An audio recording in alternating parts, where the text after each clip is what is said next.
స్థానిక ఎలక్షన్లకు నోటిఫికేషన్ వచ్చింది. పార్టీ మీద ఫుల్ వ్యతిరేకత ఉంది. ఏదైతే పల్లెటూళ్ళలో కాంగ్రెస్ పార్టీ మీద వ్యతిరేకత ఉంది అని చెప్పేసి బిఎస్ఆర్ అని చెప్తాను. పనే లేదు వాళ్ళకి, ఒక్క పని తప్పించి ఏం పని ఇచ్చాడు దేవుడు? ఇంకా అదొక్కటే పని ఇచ్చారు. ఆ ఒక్క పని కూడా ఖతం అవుతుంది స్థానిక సంస్థల ఎన్నికలైన. బీసీ ఏదైతే 42% రిజర్వేషన్ ఇయ్యలేదని చెప్పేసి బీసీ సంఘ నాయకులు ఎవరైతే ఉన్నారో మేము ఈ ఎలక్షన్ ని బైకాట్ చేస్తున్నామని కూడా కొన్ని సందర్భాల్లో చెప్పడం జరిగింది. బీసీ నాయకులు వాళ్ళకేం ఎవరు కూడా బైకాట్ చేయరు, వాళ్ళు కూడా బైకాట్ చేయరు, ఇది గుర్తుంచుకో. ఎవ్వరు బైకాట్ చేయరు. ఉసిగొలిపి కొంతమంది పంపించి ఉంటారు. వాళ్ళ సొంత నిర్ణయం అయితే కాంగ్రెస్ పార్టీ పోరాటం చేసినప్పుడు మాతో పాటు పోరాటానికి వస్తుండ్రి. 42% రిజర్వేషన్ కోసం కొట్లాడినప్పుడు ఢిల్లీ నడిబొడ్డుల్లో లేకపోతే కోర్టు దగ్గర మేము మంచి లాయర్లను పెట్టి మేము పోరాటం చేసినప్పుడు, లేదు అంటే అసెంబ్లీలో మేము పెట్టి పోరాటం చేసి బిల్లు పాస్ చేసినప్పుడు ఎన్నో ప్రజా సంఘాలు బీసీ సంఘాలు సంబరాలు చేసుకున్నాయి. అదే సంబరాలు చేసుకున్నటువంటి వాళ్ళు ఈ రోజు మా మీద వ్యతిరేకంగా ఉంటారని మేము అనుకోము. ఈరోజు అన్ని వర్గాల ప్రజలు చక్కగా ఉండాలని మా ప్రభుత్వం ఈరోజు అన్ని నిర్ణయాలు మంచి నిర్ణయాలు తీసుకుంటుంది. వాళ్ళలాగా ఒక వర్గానికి వాళ్ళ దొరల కుటుంబాలను పోషించినట్లు పోషించే కుటుంబం మాది కాదు. బీసీల మీద పూర్తి స్థాయిలో అన్ని విధాల కాంగ్రెస్ పార్టీ వాళ్ళకు 42% రిజర్వేషన్ ఇయ్యాలని అనుక్షణం పోరాటం చేస్తూనే ఉంది. బిల్లును పెట్టి ఆర్డినెన్స్ ని పాస్ చేసుకుని బిల్లును కూడా పాస్ చేసుకున్నటువంటి ఘనత మాది. భారతదేశం చరిత్రలో మొట్టమొదటిసారి జరిగినటువంటి కథ మాది.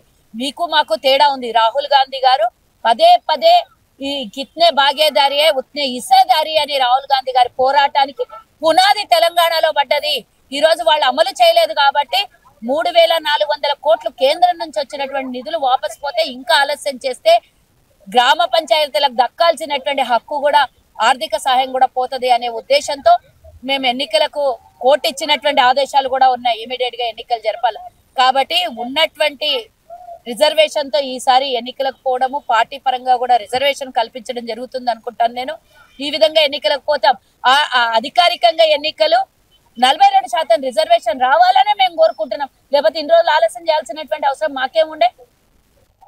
అంటే ఏదైతే 42% రిజర్వేషన్ కి సంబంధించి ఆ ఊసెత్తింది కాంగ్రెస్ పార్టీ, కానీ దాన్ని చేస్తానని చెప్పింది కాంగ్రెస్ పార్టీ. చేయకుండానే స్థానిక ఎలక్షన్ గా ఎట్లా వెళ్తారని చెప్పి చేయకుండడానికి పార్లమెంట్ లో మా ప్రభుత్వం లేదు, కేంద్ర ప్రభుత్వంలో ఉన్నది బీజేపీ.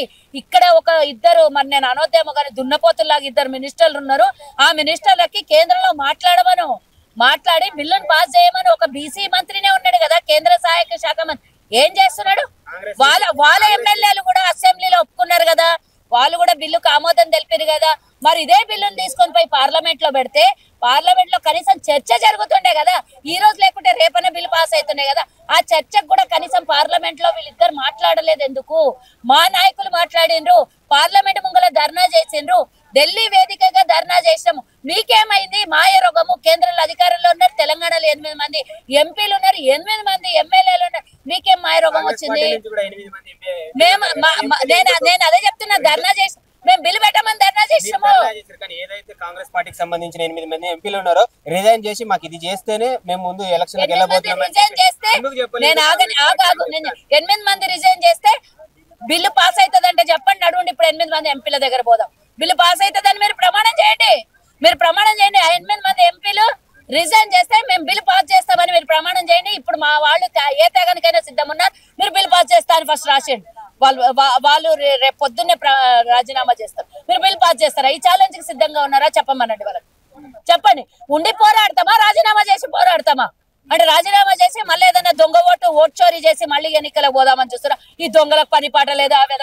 ఏదైతే మీరు ఇచ్చిన 1 కోటి మందికి చీరలు అన్నారో ఆడవాళ్ళకి, చీరలకు సంబంధించి మొన్న రేవంత్ రెడ్డి గారు మాట్లాడుతూ ప్రతి మహిళ స్థానిక ఎలక్షన్ లో మేము ఇచ్చిన చీరలు కట్టుకొని ఆ ఓటు వేయాలి అని చెప్పి, అంటే ఓటు కోసమేనా మీరు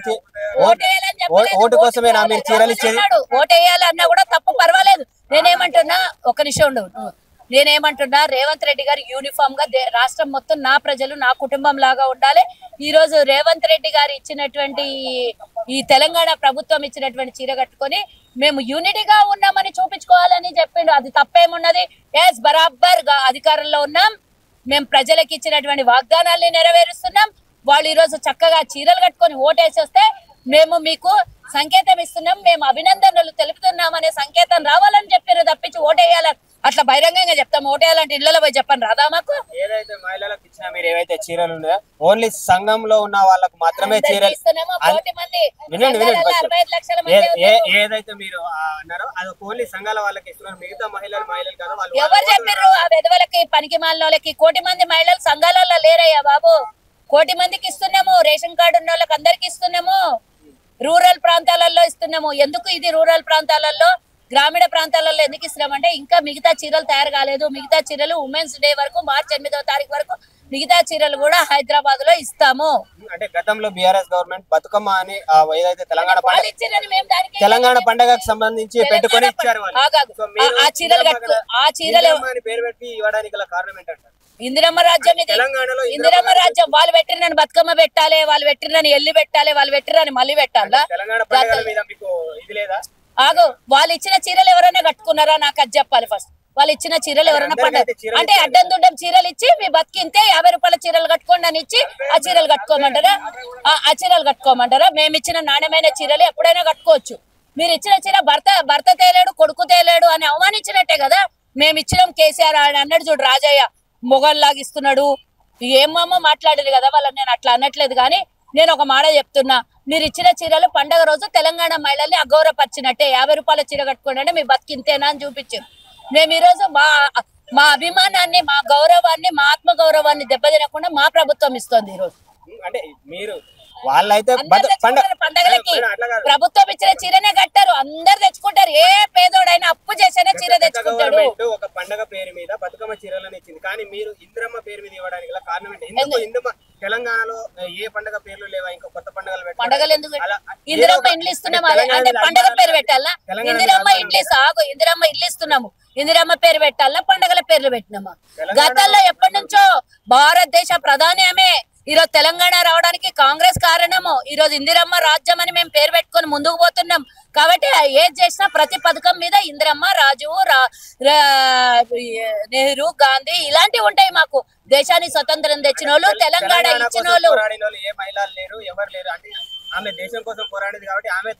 నువ్వు దేశంలో తెలంగాణ ప్రాంతం కాదా? ఎందుకు అవుతుంది? మేము మా పార్టీ ఈరోజు మేము ఇచ్చిన ప్రతి పథకానికి ఇందిరమ్మ పేరు పెడుతున్నాం. ఇందిరమ్మ రాజ్యం అంటున్నాము. మేము ఈ రోజు గౌరవించినాం అయ్యా. చాకలి ఐలమ్మ పేరునే ఒక యూనివర్సిటీకి పెట్టినాం. నిన్ను గౌరవించే దమ్ములేక శాతగాక నువ్వు చేయలేదు. ఈరోజు తెలంగాణ తల్లిని సెక్రటేరియట్ నడిబడ్డిలో పెట్టి గౌరవించి అధికారికంగా నిర్ణయం తీసుకున్నాం. మేము మీకు శాతగాని పనులని మేం చేస్తాం. మా మీద ఏడుస్తారు పనికి మాలినోళ్ళు. Subscribe us and press the bell icon for more interesting updates.